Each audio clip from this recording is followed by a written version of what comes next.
اور ایسے میں مہنگی پروڈکٹس کی بجائے اگر قدرتی اور گھریلو طریقوں کا استعمال کیا جائے تو ہمارے بال صحت مند اور دوبارہ شائنی بھی ہو سکتے ہیں. تو آج ہم اسی حوالے سے بات کریں گے گرمیوں میں ہم کیسے اپنے بالوں کی دیکھ بھال کر سکتے ہیں, جو ہمارے گھر میں چیزیں موجود ہیں ان کو یوز کرتے ہوئے. اور اس پر بات کرنے کے لیے میرے ساتھ موجود ہے ہربل ایکسپرٹ حمیرہ ناصر. السلام علیکم, کیسی ہیں آپ؟ وعلیکم السلام, الحمدللہ, آپ ٹھیک ہیں؟ اللہ کا شکر.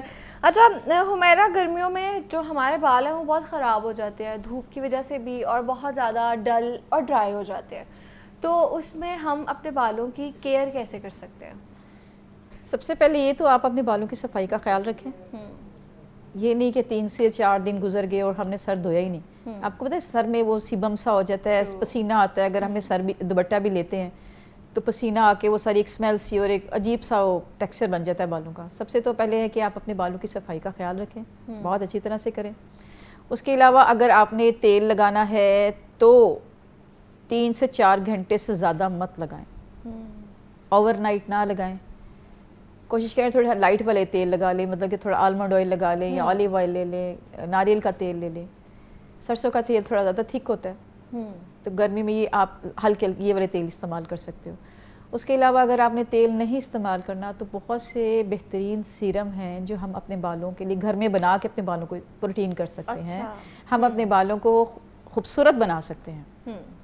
تو بات ہے تھوڑی سی محنت کرنے کی. بالکل ایسی. اگر آپ کرنا چاہتے ہیں تو آپ نے کہا سیرمز عموماً جو ہیئر سیرمز اچھے والے ہیں وہ بہت زیادہ ہمیں ایکسپینسو بھی ملتے ہیں مارکیٹ سے, اور اس میں آبویسلی سارے تو نہیں نقصان دہ ہوتے لیکن زیادہ تر میں بہت ہارمفل کیمیکلس بھی ہوتے ہیں.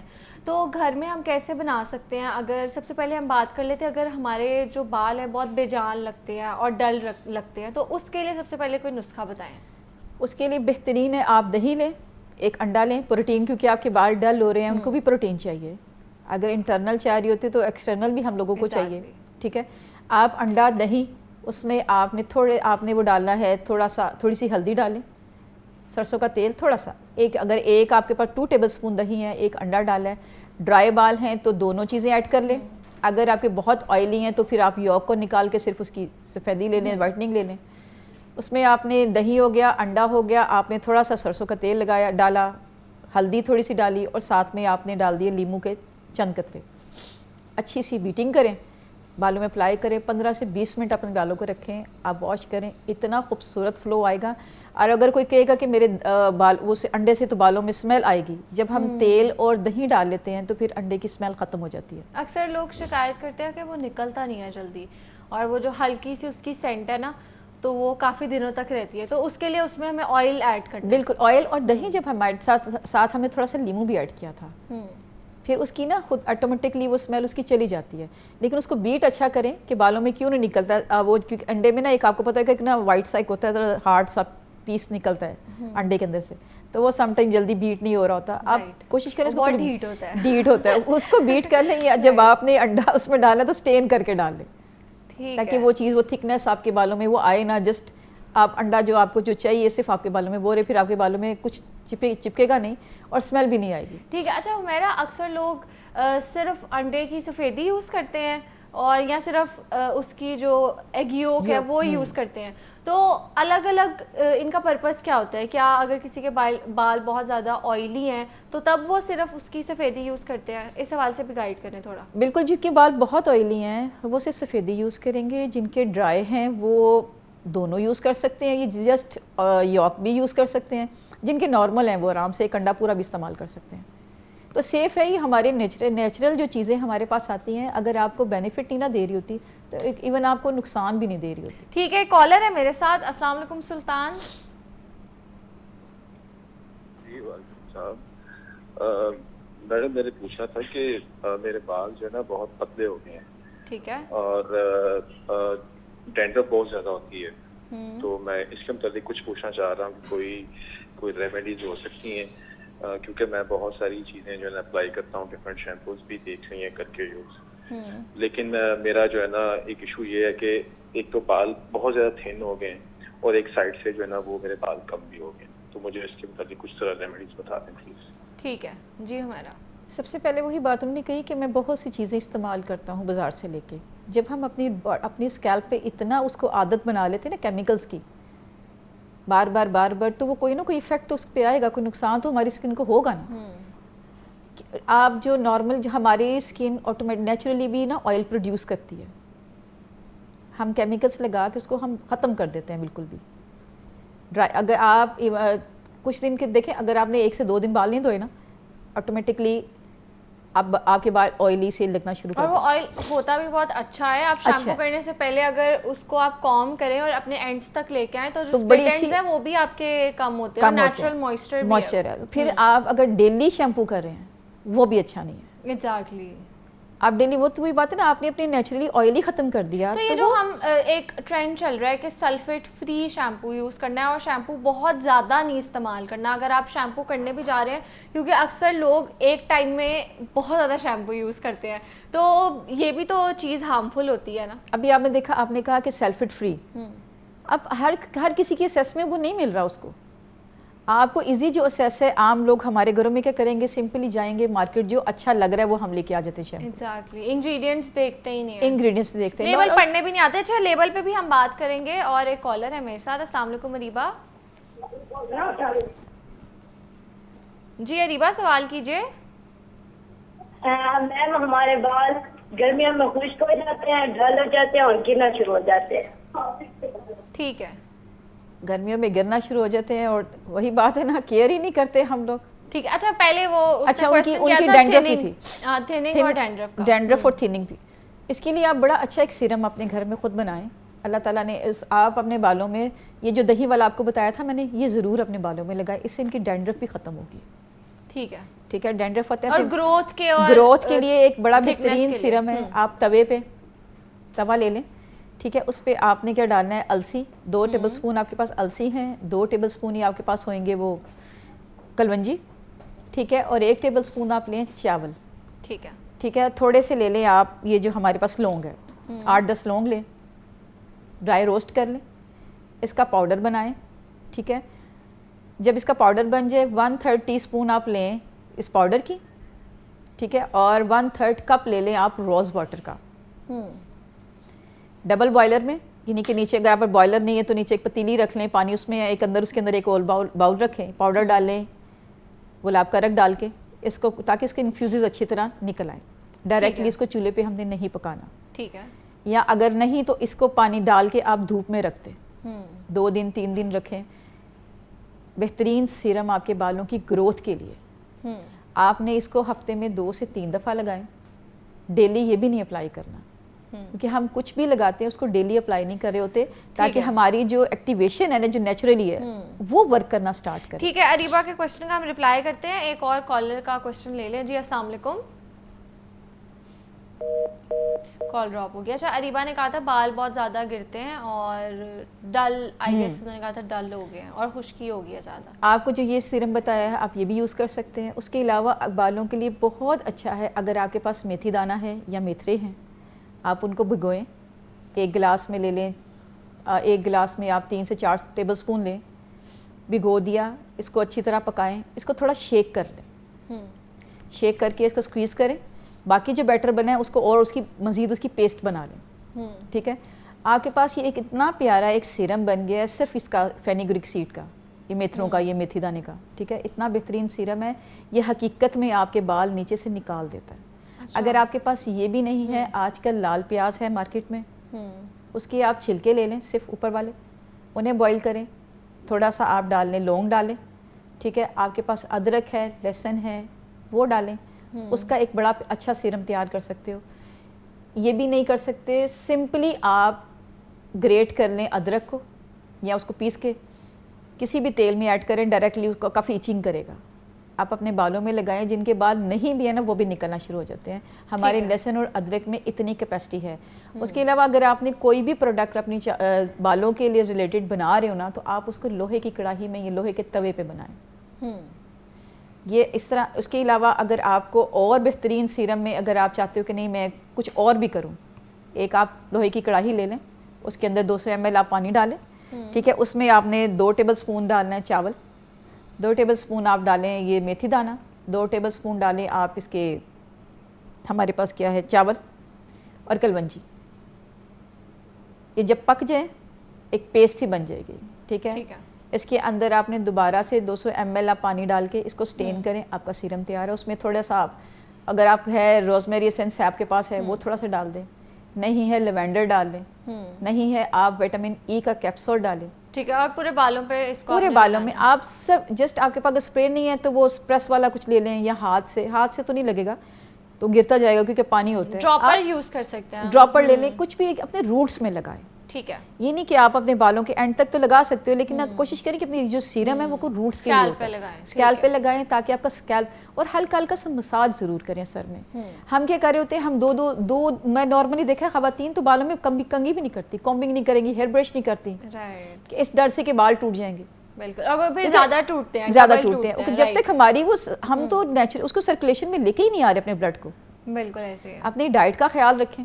ٹھیک ہے, تو ہم بالوں کی صحت کے حوالے سے بات کر رہے تھے, اسپیشلی گرمیوں میں ہم اپنی بالوں کی کیئر کیسے کریں, اور اکثر گرمیوں میں بال بہت ہی ڈل اور بےجان لگتے ہیں, ڈرائی لگتے ہیں, تو اس پہ بھی آج ہم نے بات کی ہے. اور اس پر بات کرنے کے لیے میرے ساتھ موجود تھی herbal expert Humaira Nasir. Thank you so much for your time. Thank you so much. Thank you. Alright, that's it for today. اپنا فیڈ بیک اور کوسچنس جاگو لاہور کے انسٹا اور فیس بک پیج پر ضرور دیجیے گا. ملتے ہیں کل انشاءاللہ. اپنا بہت زیادہ خیال رکھیے گا. اللہ حافظ.